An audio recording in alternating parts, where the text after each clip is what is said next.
नमस्कार। तो इस वीडियो में एसएससी एमटीएस के 9 फरवरी के फर्स्ट शिफ्ट के हम एक्सपेक्टेड प्रश्न देखने वाले हैं। जो जितना भी अभी तक एग्जाम हो चुका है 4 फरवरी से लेकर के 8 या 9 फरवरी तक, उन सभी के मैंने जो है इंपॉर्टेंट वीडियो का क्वेश्चन लिया हुआ है। साथ में बहुत सारे एक्स्ट्रा फैक्ट हैं जो आपके आने वाले एग्जाम के लिए जो है इसी में से प्रश्न देखने को मिल जाएगा। तो चलिए शुरू करते हैं। जो लोग नए हैं चैनल को सब्सक्राइब जरूर कर लीजिएगा और वीडियो को लाइक कर दीजिएगा। और जस्ट थोड़ी देर में आपको रियल एनालिसिस जो है फर्स्ट शिफ्ट का आज का मैं देने वाले हैं, इसलिए जो लोग नए हैं चैनल को सब्सक्राइब जरूर कर लीजिएगा और वीडियो को लाइक कर दीजिएगा। फर्स्ट क्वेश्चन देखिए, भारतीय रिजर्व बैंक द्वारा जारी किए गए 20 रुपए के सिक्के का वजन कितना होता है? 8.54 ग्राम होता है। बात करें भारतीय रुपया INR भारत की आधिकारिक मुद्रा है जिसके प्रतीक जो है इस प्रकार का R है और इसे 100 पैसे में विभाजित किया जाता है। इसका प्रबंधन जो है भारतीय रिजर्व बैंक RBI द्वारा किया जाता है। इसे 15 जुलाई 2010 को अपनाया गया था, जिसने D उदय कुमार ने इसे डिजाइन किया था। यानी इस प्रतीक जो रुपये का प्रतीक जो है इसे D उदय कुमार ने डिजाइन किया था। यह देवनागरी के र और रोमन R का मिश्रण है। बात करें भारतीय रुपए के प्रमुख तथ्य की, तो मूल प्रतीक जो भारतीय रुपए का चिन्ह इस प्रकार का र देवनागरी र और रोमन कैपिटल R का मिश्रण है, जिसमें तिरंगे की क्षैतिज पट्टियां हैं।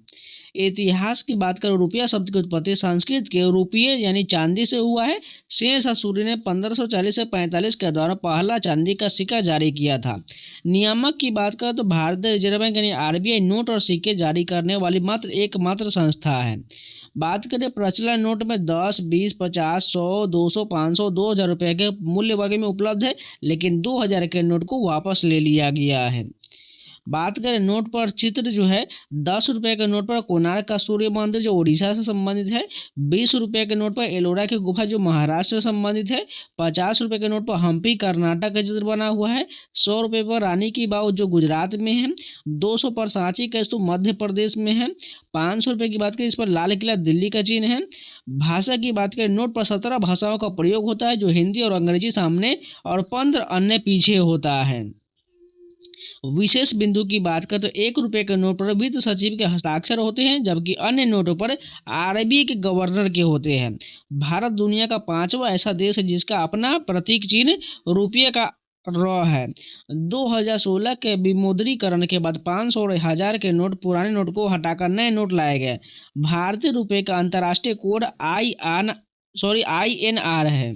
आगे बढ़ने से पहले एक छोटा सा इन्फॉर्मेशन, टेक्स्ट बुक के द्वारा पास करो परीक्षा सेल आज रात 12 से 1 के बीच स्पेशल ऑफर आएगा, जिसमें आपको कूपन कोड 7 लगाना है, जिससे आपको 12% डिस्काउंट हो गए मात्र पास प्रो 299 में, वही पास प्रो में 399 में मिल जाएगा। चलिए आपको बता दें कैसे परचेज करना है। माध्यम से आपको यहाँ पर आ जाएगा, लिंक आपको कमेंट बॉक्स में दिया गया, या डायरेक्ट टेक्स्ट बुक ओपन कर लीजिएगा। यहाँ पर आपको बात करें पास प्रो तो आपको 1 साल का पास प्रो 263 मिल जाएगा। नहीं तो आपको प्राइस यहाँ पर 299 बता रहा होगा, तो आपको क्या करना है, यहाँ पर अप्लाई कूपन दिख रहा है, अप्लाई कूपन जो कोड 7 डालना है। जैसे अप्लाई कीजिएगा उस पर यहाँ पर 7 कोड डाल देना, SAWN अप्लाई कीजिएगा, 12% डिस्काउंट हो गए, इन सभी का प्राइस कम हो जाएगा। जैसे पास प्रो की बात करें तो 263 हो जाएगा, वही 2 साल का पास प्रो लीजिएगा तो 439 पड़ेगा। आपको जो भी प्लान अच्छा लगे उस पर सेलेक्ट करके ले लीजिएगा। नेक्स्ट क्वेश्चन देखें, निम्नलिखित में से कौन सा आंदोलन 1932 में दोबारा यानी द्वितीय चरण में शुरू हुआ था? सविनय अवज्ञा आंदोलन हुआ था। बात करें भारतीय स्वतंत्रता आंदोलन के प्रमुख चरण और प्रमुख आंदोलन की, तो 1857 का प्रथम स्वतंत्रता संग्राम, जिसे सिपाही विद्रोह कहा जाता है, मंगल पांडे के नेतृत्व में शुरू हुआ था। यह अंग्रेजों के खिलाफ पहला बड़ा विद्रोह था। स्वदेशी आंदोलन की बात करें जो 1905 से 1908 तक चला था। बंगाल के विभाजन के बाद विदेशी वस्तुओं का बहिष्कार और भारतीय वस्तुओं को अपनाने के लिए चलाया गया था। होम रूल आंदोलन की बात करें 1916 से 18 के दौरान बाल गंगाधर तिलक और एनी बेसेंट द्वारा स्वशासन की मांग के लिए शुरू किया गया था। गांधी युग और चंपारण सत्याग्रह की बात करें 1917 महात्मा गांधी के भारत में पहला सत्याग्रह जो नील किसानों की समस्याओं के खिलाफ था। असहयोग आंदोलन 1920 से 22 के दौरान जलियांवाला बाग हत्याकांड और खिलाफत आंदोलन के बाद गांधी जी के नेतृत्व में ब्रिटिश सरकार के साथ सहयोग न करने का व्यापक आंदोलन था। सविनय अवज्ञा 1930 की बात करें तो ये दांडी मार्च, जिसे नमक सत्याग्रह के साथ शुरू हुआ था, जिसका उद्देश्य ब्रिटिश कानूनों को शांतिपूर्वक तोड़ना था। भारत छोड़ो आंदोलन 1942 में शुरू हुआ था, जो गांधी जी के करो या मरो के आह्वान के साथ शुरू हुआ, और अंतिम महान आंदोलन जिसने ब्रिटिश शासन की नींव हिला दिया था। क्रांतिकारी आंदोलन की बात करें भगत सिंह, चंद्रशेखर आजाद, सुभाष चंद्र बोस, आज़ादी फौज के जैसे क्रांतिकारियों ने सशस्त्र संग्राम के माध्यम से स्वतंत्रता की लड़ाई लड़े थे। इन आंदोलनों ने भारतीयों में राष्ट्रवाद की भावना जगाया और आखिरकार 15 अगस्त 1947 को भारत की स्वतंत्रता का मार्ग प्रशस्त किया।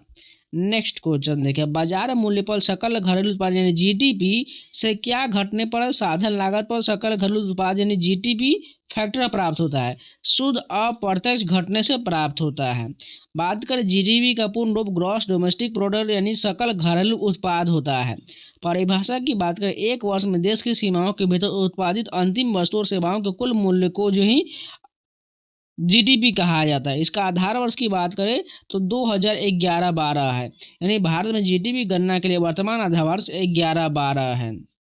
भारत में जीडीपी आंकड़े राष्ट्रीय सांख्यिकी कार्यालय एनएसओ द्वारा जारी किए जाते हैं। सर्वाधिक योगदान की बात करें तो भारतीय जीडीपी में सेवा क्षेत्र का टर्शियरी सेक्टर का योगदान सबसे अधिक है, लगभग 53% है, जिसे तृतीय क्षेत्र भी कहा जाता है। वास्तविक जीडीपी की बात करें, मुद्रास्फीति माइनस समायोजित जीडीपी जो वास्तविक उत्पादन में वृद्धि दिखाता है। जीडीपी औपचारिक कारक की बात करें, यह नाम मात्र और वास्तविक जीडीपी के बीच का अनुपात है जो मुद्रास्फीति को मापता है। एनडीपी का सूत्र एनडीपी बराबर जीडीपी माइनस डेप्रिसिएशन होता है। कच्चे माल को से लेकर उत्पाद की अंतिम बिक्री तक वस्तुओं के प्रवाह को प्रबंधित करने की प्रक्रिया को क्या कहा जाता है? इसे ट्रेड लॉजिस्टिक कहा जाता है। नेक्स्ट क्वेश्चन देखिए, सेल्यूकस निकेटर कौन था और उसका राजदूत किसके शासनकाल में भारत आया था? सिकंदर के सेनापति थे जो चंद्रगुप्त मौर्य के दरबार में आया था। बात करें प्राचीन और मध्यकालीन भारत के प्रमुख विदेशी यात्रियों की तो मेगास्थनीज जो 302 से 298 ईसा पूर्व में यूनानी राजदूत जो चंद्रगुप्त मौर्य के दरबार में आया था और उसने इंडिका नामक पुस्तक लिखा था। डाइमेकस की बात करें 320 से 273 ईसा पूर्व में आया था, जो बिंदुसार के दरबार में आने वाला यूनानी दूत था। फाहियान की बात करिए चीनी बौद्ध भिक्षुक था जो चंद्रगुप्त द्वितीय के यानी विक्रमादित्य के शासनकाल में आया था। हेनसांग की बात करिए यात्रियों का राजकुमार कहे जाने वाला जो राजा हर्षवर्धन के दरबार में आया था। इब्न बतूता की बात करिए मोरक्को का यात्री था जो मोहम्मद बिन तुगलक के समय भारत आया था। अब्दुल लज्जा की बात करें तो ये फारसी यात्री जो विजयनगर साम्राज्य के देवराय द्वितीय के दरबार में आया था। बात करें मुगल कालीन प्रमुख विदेशी यात्री की तो रॉल्फ फिच जो है अकबर के शासनकाल में आने वाला पहला अंग्रेज यात्री था। कैप्टन हॉकिंस की बात करिए जेम्स प्रथम के दूत के रूप में जहांगीर के दरबार में आया था। सर थॉमसन की बात करिए जहांगीर के दरबार में आने वाला ब्रिटिश राजदूत था। फ्रांकोइस बर्नियर की बात करिए फ्रांसीसी यात्री जो दारा सिकोह के दरबार में सेवा में रहा था। नेक्स्ट क्वेश्चन देखिए, भारतीय संविधान का कौन सा अनुच्छेद राष्ट्रपति पर महाभियोग चलाने की प्रक्रिया प्रदान करता है? अनुच्छेद 61 प्रदान करता है। बात करें राष्ट्रपति संबंधी महत्वपूर्ण अनुच्छेद जो 52 से 62 तक दिए गए हैं। अनुच्छेद 52 में भारत के एक राष्ट्रपति होगा। अनुच्छेद 53 में सांघिक कार्यपालिका शक्ति राष्ट्रपति में नियमित होगा।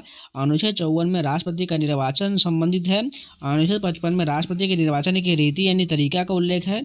अनुच्छेद 56 में राष्ट्रपति पद की पदावधि है। अनुच्छेद 57 में पुनर्निर्वाचन के लिए पात्रता है। अनुच्छेद 58 में राष्ट्रपति पद के लिए योग्यता का उल्लेख किया गया है। अनुच्छेद 59 में राष्ट्रपति पद के लिए शर्त का उल्लेख है। अनुच्छेद 60 में राष्ट्रपति द्वारा शपथ या प्रतिज्ञान का उल्लेख है। अनुच्छेद 61 में राष्ट्रपति पर महाभियोग चलाने की प्रक्रिया है। अनुच्छेद 62 में राष्ट्रपति पद में रिक्त भरने के लिए निर्वाचन समयक और आकस्मिक रीति को भरने के लिए निर्वाचित व्यक्ति की पदावधि है। इसके अलावा बात करें तो अनुच्छेद 72 में क्षमादान की शक्ति या निर्दोषी की सजा को कम या माफ करना है। अनुच्छेद 74 में राष्ट्रपति को सहायता और सलाह देने के लिए मंत्रिपरिषद है। अनुच्छेद 85 में संसद के सत्र सत्रावसान और लोकसभा को भंग करने की शक्ति है। अनुच्छेद 123 में संसद के विश्रांति काल में अध्यादेश प्रख्यापित करने की शक्ति दिया गया है। अनुच्छेद 143 में उच्चतम न्यायालय से परामर्श करने की राष्ट्रपति की शक्ति है। अनुच्छेद 352, 356, 360 में आपातकालीन शक्ति यानी राष्ट्रीय राज्य और वित्तीय आपातकाल का उल्लेख राष्ट्रपति से संबंधित ये सभी अनुच्छेद हो जाएगा। नेक्स्ट क्वेश्चन देख, उत्तराखंड के किस शहर में विश्व प्रसिद्ध कुंभ मेला आयोजित किया जाता है? हरिद्वार में आयोजित किया जाता है। बात करें भारत के प्रमुख मेले और उनके राज्य की तो कुंभ मेला जो है प्रयागराज उत्तर प्रदेश में लगता है। हरिद्वार उत्तराखंड में, नासिक महाराष्ट्र में, उज्जैन मध्य प्रदेश में ये सभी प्रचलित है। पुष्कर मेला ये राजस्थान में, सोनपुर प्रवेशी मेला ये सोनपुर बिहार में, सूरजकुंड हस्तशिल्प मेला ये फरीदाबाद हरियाणा में प्रचलित है। नेक्स्ट क्वेश्चन देखिए, गंगा सागर मेला की बात करिए गंगा सागर द्वीप पश्चिम बंगाल में प्रचलित है। अम्बुबाची मेला ये कामाख्या मंदिर असम में, बानेश्वर मेला डूंगरपुर राजस्थान में, नौचंदी मेला मेरठ उत्तर प्रदेश में, मेदराम जातरा मेला तेलंगाना में, त्रिशूर पूरम केरल में, तारनेतर मेला गुजरात में, इसके लिए बात करें तो गोवा कार्निवल गोवा में और कुल्लू दशहरा हिमाचल प्रदेश में प्रचलित है। नेक्स्ट क्वेश्चन देखें, प्रसिद्ध शालीमार गार्डन जो है लाहौर का निर्माण किसने करवाया था? शाहजहां के द्वारा करवाया गया था। प्रमुख शासक उनके द्वारा निर्मित महल स्मारक की बात करें तो शाहजहां के द्वारा जो है ये सभी मुगल स्मारक की बात करें, ताजमहल, लाल किला दिल्ली में, जामा मस्जिद दिल्ली का, शीश महल और शालीमार उद्यान श्रीनगर का, ये सभी शाहजहां द्वारा का निर्माण करवाया गया। अकबर के द्वारा बात करें तो आगरा के किला, फतेहपुर सीकरी जो बुलंद दरवाजा, जोधाबाई पैलेस के नाम से जाना जाता है, जहांगीरी महल और सिकंदरा में अपना मकबरा की बात करें तो ये अकबर के द्वारा बनवाया गया है। महाराजा सवाई प्रताप सिंह की बात करें तो ये हवा महल जयपुर के द्वारा बनवाया गया है। नूरजहाँ की बात करें इत्मादुद्दौला का मकबरा आगरा में, शेर शाह सूरी की बात करें पुराना किले दिल्ली में और सासाराम में मकबरा है। महाराजा नरेंद्र सिंह की बात करें तो शीश महल पटियाला हो जाएगा। औरंगजेब की बात करें बीबी का मकबरा और मोती मस्जिद हो जाएगा। हुमायूं की बात करें यानी पत्नी हाजी बेगम द्वारा हुमायूं का मकबरा दिल्ली में बनवाया गया। किस प्रकार की खेती में रासायनिक कीटनाशकों और कृत्रिम उर्वरक के उपयोग से बचा जाता है? जैविक खेती में, ऑर्गेनिक फार्मिंग में बचा जाता है। क्रिकेट में पंपिंग कहाँ पर होता है? ये क्रीज पर होता है। बात करें क्रिकेट के प्रमुख शब्दावली में तो पारी की बात करें मैच का वह हिस्सा है जिसमें एक टीम बल्लेबाजी करता है। ओवर की बात करें 6 वैध गेंदों का एक सेट होता है। डक की बात करें बल्लेबाज के बिना रन बनाए आउट होना डक कहलाता है। गोल्डन डक की बात करें पहली गेंद पर आउट होना गोल्डन डक कहलाता है। अंपायर की बात करें खेल के फैसले लेने वाले अधिकारी होते हैं। स्ट्राइक रेट की बात करें प्रति 100 गेंद पर बल्लेबाज द्वारा बनाए गए रनों की संख्या होता है। लेग बाई की बात करें जब गेंद बल्ले के बजाय शरीर से टकराकर रन बनाता है तो इसे लेग बाई कहा जाता है। रिटायर हट की बात करें चोटिल होने के कारण बल्लेबाज का मैदान छोड़ना होता है। मैच आमतौर पर 2 अंपायरों के देखरेख में खेले जाते हैं। नेक्स्ट क्वेश्चन देखिए, महामस्तक अभिषेक उत्सव किस राज्य में मनाया जाता है? ये कर्नाटक में मनाया जाता है। नेक्स्ट क्वेश्चन देखिए, अंतर्राष्ट्रीय अंतरिक्ष स्टेशन 24 घंटों पृथ्वी के कितने चक्कर लगाता है? 15 से 16 बार लगाता है। इनमें से कौन सा खिलाड़ी अपने आप को सुरक्षित रखने के लिए सिर पर हेलमेट नहीं पहनता है? गेंदबाज यानी बॉलर नहीं पहनता है। मानव हृदय किस भाग में ऑक्सीजन युक्त यानी शुद्ध रक्त सबसे पहले प्रवेश करता है? बाएं अलिंद में प्रवेश करता है। मेंडलीव की आवर्त सारणी में तत्वों को किस गुण के आधार पर व्यवस्थित किया गया था? परमाणु द्रव्यमान के आधार पर व्यवस्थित किया गया था। पीतल के बाद अंतर्राष्ट्रीय स्तर पर दूसरा सबसे अधिक इस्तेमाल किए जाने वाला धातु कौन है? एल्युमिनियम हो जाएगा। लक्षद्वीप समूह कहाँ स्थित है? ये अरब सागर में स्थित है। तेल एवं प्राकृतिक गैस आयोग यानी अब निगम की स्थापना किस वर्ष हुआ था? 1956 में इसकी स्थापना किया गया था। योजना आयोग के संदर्भ में निम्नलिखित कथन में विचार करिए। इसका स्थापना 1952 और प्रमुख राष्ट्रपति हो जाएगा। कोई भी नहीं बनी, दोनों गलत दिए। इसकी स्थापना 1950 में होता है और इसका अध्यक्ष प्रधानमंत्री होते हैं। The greatest my own story पुस्तक के लेखक किसके द्वारा लिखा गया है? मोहम्मद अली के द्वारा लिखा गया है। स्टेट बैंक ऑफ मैसूर का भारतीय स्टेट बैंक में विलय किस वर्ष हुआ था? 2017 में हुआ था। स्टील के बाद दुनिया में सबसे अधिक उपयोग की जाने वाली दूसरी प्रमुख धातु कौन है? एल्युमिनियम हो जाएगा। अगस्त 2025 तक आंकड़ों के अनुसार भारत की पंचायती राज संस्थाओं में निर्वाचित महिला प्रतिनिधि की संख्या कितने लाख से अधिक हो गया है? 14.5 लाख से अधिक हो गया है। जब कच्चे माल को संसाधित करके मूल्यवान उत्पाद में बदला जाता है तो यह गतिविधि किस क्षेत्र के अंतर्गत आता है? ये जो है निर्माण यानी विनिर्माण क्षेत्र में आता है। ईश्वर हर जगह मौजूद है यानी इसका विचारधारा को क्या कहा जाता है? इसे सर्वेश्वरवादी यानी पैंथेइस्ट कहा जाता है। ये वन वर्ड सब्स्टिट्यूशन का प्रश्न था। नेक्स्ट क्वेश्चन है, रक्त का थक्के बनाने में सहायक रक्त कोशिका कौन सा होता है? प्लेटलेट सहायक होता है। सामान्य मृत्यु दर की गणना प्रति कितने व्यक्तियों पर किया जाता है? प्रति 1000 व्यक्तियों पर किया जाता है। 1772 की नए प्रणाली के तहत प्रत्येक जिले में कौन से 2 न्यायालय स्थापित किए गए थे? दीवानी अदालत और फौजदारी अदालत स्थापित किए गए थे। वह कौन सी कृषि प्रणाली है जो मिट्टी के स्वास्थ्य को बढ़ाता है और सिंथेटिक उर्वरक को उपयोग से बचाता है? जैविक खेती ऑर्गेनिक फार्मिंग हो जाएगा। अब बात करते हैं वोकेलेबरी की, तो डिप्रेस्ड का जो है विलोम यानी एंटोनिम पूछा गया, तो चीयरफुल इसका एंटोनिम बिल्कुल सही हो जाएगा। डिस्पर्स की बात करें इसका अर्थ बिखरना होता है, तो इसका एंटोनिम की बात करें तो गैदर मतलब इकट्ठा करना हो जाएगा। जुबिलेंट का जो है सही वर्तनी यानी सही स्पेलिंग इस प्रकार JUBILANT करेक्ट हो जाएगा। स्वच्छता के लिए हाइजीन का सही वर्तनी चुनिए। तो हाइजीन का स्पेलिंग HYGIENE करेक्ट हो जाएगा। तो जितने भी प्रश्न थे सारे कंप्लीट हो गए। उम्मीद है आप लोगों को वीडियो पसंद है तो लाइक कर दीजिएगा, अगर नए हैं तो चैनल को सब्सक्राइब जरूर कर लीजिएगा। इसके अलावा जो हम फर्स्ट शिफ्ट का एनालिसिस बस जस्ट थोड़ी देर में आपको देने वाले हैं। इसके साथ साथ टेक्स्ट बुक का दौरान एक और ऑफर चलाया जा रहा है जो 10 और 11 फरवरी को रहेगा। नहीं, आज रात 12 से 1 बजे स्पेशल ऑफर रहेगा जिसमें आपको कूपन कोड सावन लगाना है SAWN, आपको 12% का डिस्काउंट मिल जाएगा और मात्र आपको पास प्रो 299 मिल जाएगा। वहीं पास प्रो मैक्स आपको 399 मिल जाएगा। तैयार रहेगा, आज रात 12 से 1 बजे परचेज करिएगा, कूपन कोड सावन लगा लीजिएगा जिससे आपको SSC, रेलवे, बैंकिंग संबंधित इंडिया के सभी एग्जाम यानी 900+ एग्जाम का सभी mock test, previous question, sectional test, chapter by test, बहुत सारे टेस्ट मिल जाएगा। कोई भी एग्जाम का कोई भी टेस्ट लगा लीजिएगा। लिंक जो है आपको बाय लिंक कमेंट बॉक्स में मिल जाएगा। इसके लिए या कूपन कोड आप सावन अप्लाई कर लीजिएगा जिससे आपको डिस्काउंट मिल जाएगा। इसलिए तैयार रहिएगा, आज रात 12 से 1 बजे परचेज करिएगा। तो चलिए मिलते हैं नए वीडियो के साथ, तब तक के लिए जय हिंद।